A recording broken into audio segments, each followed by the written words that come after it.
Salut à tous et bienvenue dans ce nouvel épisode de la semaine de Valkan, votre newsletter audio qui vous partage des médias et des infotech à découvrir pour passer une bonne semaine. Aujourd'hui, je vous parle de la semaine 52 qui va donc du 22 décembre au 28 décembre. Je sors cet épisode un peu en retard, mais ça sera le dernier épisode de l'année 2025. Il y a quelques petites nouveautés, notamment parce qu'il y a eu mon anniversaire à Noël, donc il y a eu quelques petites choses que j'ai pu lire, tester et autres. Et je vous laisse découvrir tout ça.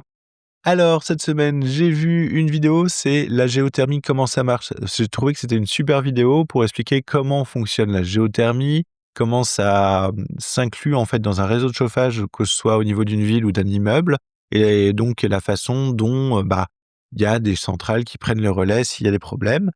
Et en plus, c'est Fred et la petite voix de C'est pas sorcier qui vous racontent ça, donc c'est que du plus. J'ai vu une petite vidéo affichage des images dans les bases Obsidian. Alors les bases Obsidian, ce sont les espèces de tableaux bases de données qu'on peut faire avec Obsidian depuis quelques temps, depuis la version 1.10.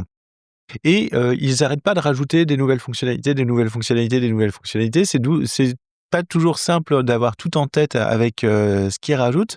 Et donc ça, c'est une petite vidéo qui m'a permis de retrouver un petit peu comment insérer des images dans Obsidian. C'est-à-dire que au niveau des différentes vues, il y a la vue galerie donc qui permet de base d'insérer les images, mais dans la vue tableau, on peut rajouter une fonction qui va faire exactement la même chose et qui va rajouter des images au niveau du tableau. Donc ça permet d'avoir des tableaux avec typiquement, là, mon récap hebdo. Maintenant, j'ai des petites miniatures des différentes vidéos que j'ai regardées, ce qui me permet d'être un peu plus précis et de me rappeler visuellement de ce que j'ai vu.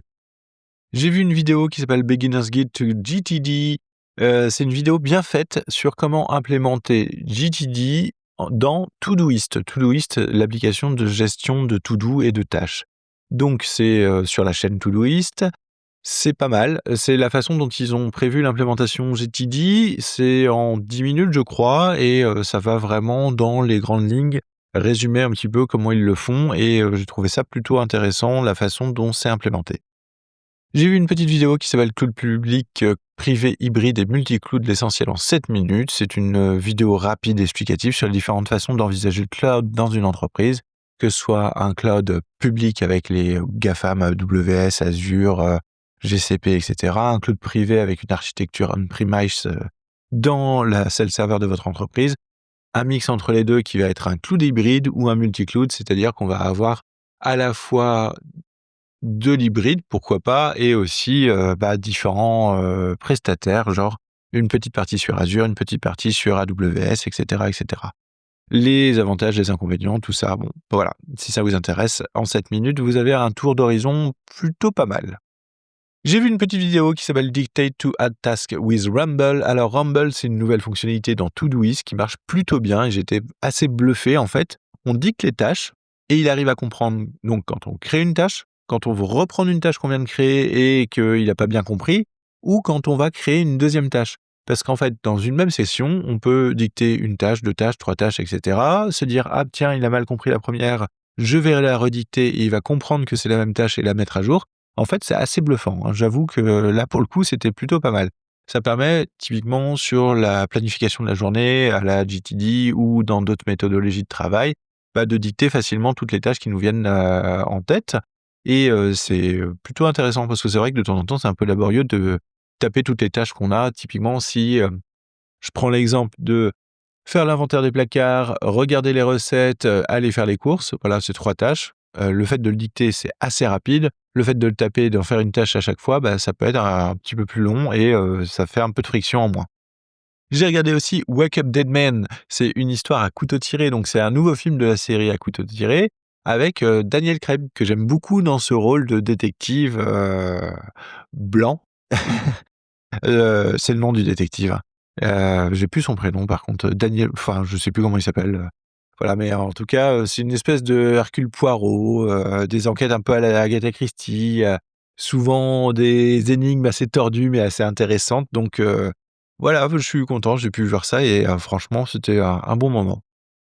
J'ai aussi commencé à lire plusieurs choses. Alors, comme vous le savez, je lis plein de trucs en même temps et je me disperse un petit peu, ce qui est pas très, très bien, mais bon, j'ai besoin de papillonner d'un livre à l'autre parce que de temps en temps, il y a beaucoup de choses, notamment des manuels techniques et autres et cetera, où j'ai besoin de faire des pauses. Là, j'ai commencé à respirer, le pouvoir extraordinaire de la respiration, suite à la recommandation sur l'épisode de fin d'année de Niptech. Donc je commence juste à lire et je trouve franchement intéressant sur la façon de respirer pour le moment, donc affaire à suivre. Dans les autres cadeaux de Noël, j'ai reçu la BD Silent Jenny. Alors j'ai adoré, vraiment un graphisme génial. Moi j'aime beaucoup en fait la patte du dessinateur. Une histoire que j'ai trouvée ultra prenante, ultra impliquante, très forte en termes d'émotion. Franchement j'ai adoré, ça a été vraiment une découverte géniale.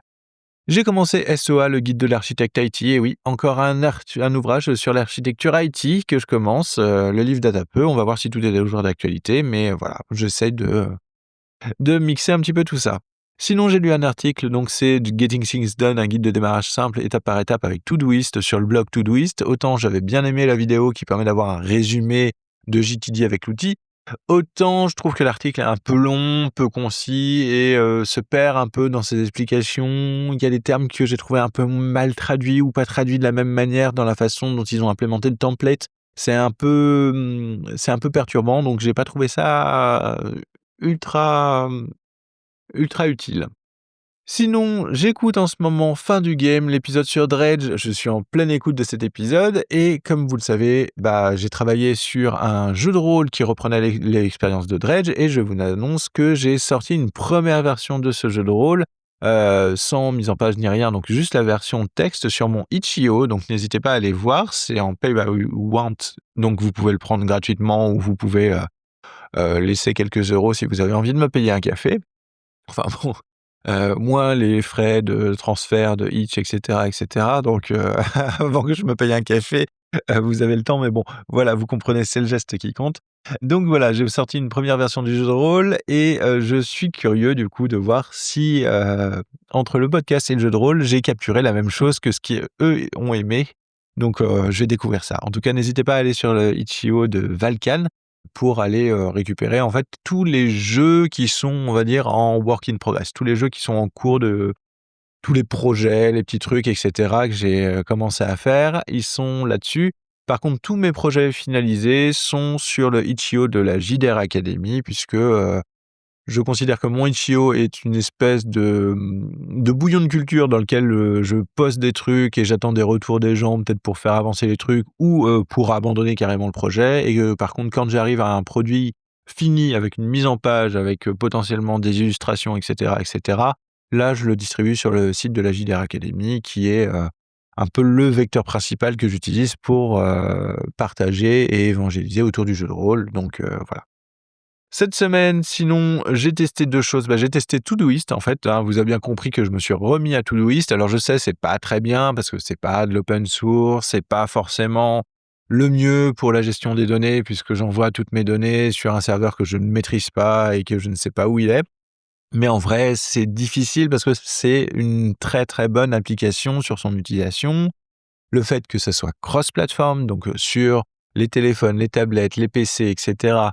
Le fait qu'il y a une intégration avec Obsidian qui me permet d'afficher, soit de manière quotidienne, soit de manière hebdo, soit de manière mensuelle, toutes les tâches qui sont overdue à faire dans le courant de la semaine. Typiquement, là, ma page de semaine, j'ai toutes les tâches qui sont à faire cette semaine plus les overdue et ça, c'est super important en fait pour se préparer, se planifier, se faire un plan de charge, notamment au boulot. Donc c'est un peu difficile de se passer de cette application que je trouve vraiment très bien foutue. Voilà, donc j'ai laissé tomber le plugin Tasknote, qui est le plugin Obsidian, qui au final je trouve trop lourd pour prendre des tâches rapidement sur mobile, ce qui est un peu dommage et je le trouve trop lourd sur la façon dont il s'insère dans Obsidian. C'est-à-dire que j'ai pas trouvé la même, fluidité, les mêmes, finesses de filtre, sur Tasknote que sur Todoist et donc voilà, j'ai un peu eu du mal alors que le principe de base me plaisait bien qui était une note égale une tâche. Je trouvais ça vraiment, vraiment sympa. Et sinon, j'ai testé la tablette TCL NXT Paper 14 pouces puisque c'est un autre cadeau de Noël d'anniversaire. J'avais besoin de temps de changer de tablette, donc la famille s'est cotisée pour me payer une nouvelle tablette et je dois avouer que pour l'instant, je suis très content de la TCL NXT Paper 14 pouces. Elle est un peu lourde, un peu grande, mais c'est vraiment un super confort de lecture et je peux aller beaucoup plus loin qu'avec mon ancienne tablette sur les intégrations. Par exemple, installer Obsidian pour partager directement des ressources ou des highlights de livres que je lis dessus, ce qui n'était pas possible avec mon ancienne tablette puisqu'elle était très vieille. J'avais essayé de la pousser à bout, j'avais changé l'OS et cetera, mais il y avait plein d'applications que je ne pouvais plus installer. Typiquement, je ne pouvais pas installer Obsidian, je ne pouvais pas installer Raindrop, je ne pouvais pas installer Gmail, vous dire à quel point elle était vieille. C'était une tablette qui datait de 2017, donc 9 ans. Donc je pense que là, j'ai réussi à la pousser le plus loin possible, mais elle marche encore. Je peux encore m'en servir comme liseuse, mais j'arrive quand même un peu à à la fin de l'exercice. Voilà, ce sera tout pour cette semaine. J'espère que vous avez trouvé des choses qui vous intéressent et qui vous plaisent. N'hésitez pas à me contacter sur les réseaux sociaux si vous voulez discuter. Je suis toujours sur Mastodon. Je suis aussi sur le Discord de la JDR Academy.